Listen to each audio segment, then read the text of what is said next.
you're down if you moved into residence in 2021 after losing your entire first year to COVID, and because you went to a school super far away from home, you didn't know anybody, so you got paired with 3 random roommates.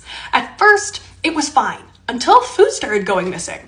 After some detective work, you realize it's one specific roommate.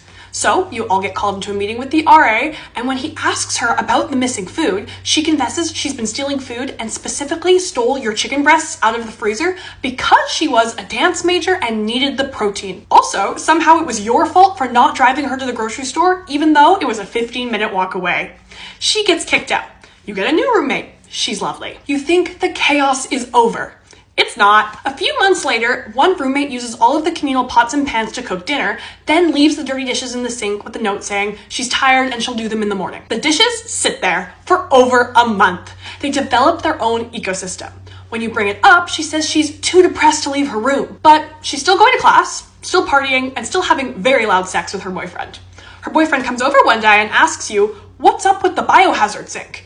You explain that those are his girlfriend's dishes. He is horrified and cleans them immediately. You think that's the worst of it. It's not. Your other OG roommate's boyfriend comes to visit. She gives you heads up about 24 hours before. You come home late that night from work and there's a man passed out on your couch holding a knife. Her boyfriend brought a friend and she didn't tell you. When you confront her about it, the dorm now becomes hostile. That's when you start calling your mom crying every night. You count down the days until you can move out. 1 week before move out, you get a text in the roommate group chat asking when you're going to be off work so you can all sit down and split the cleaning. You come home from work and the chores have already been assigned. They met while you were at work. You get the toilets, the fridge, the mopping, everything nobody wanted. You say nothing, trying to be the bigger person. 2 days before move out, over $50 worth of your groceries disappear. You find them in the trash. When you text the group chat asking if anybody knows what happened to your food, Stabby says she was helping you clean because you hadn't started yet. That was it. You're fed up. You pack quietly, tell them you'll be back tomorrow, and go stay with your ex's parents. The next day, you begin the 1,000-kilometer drive home.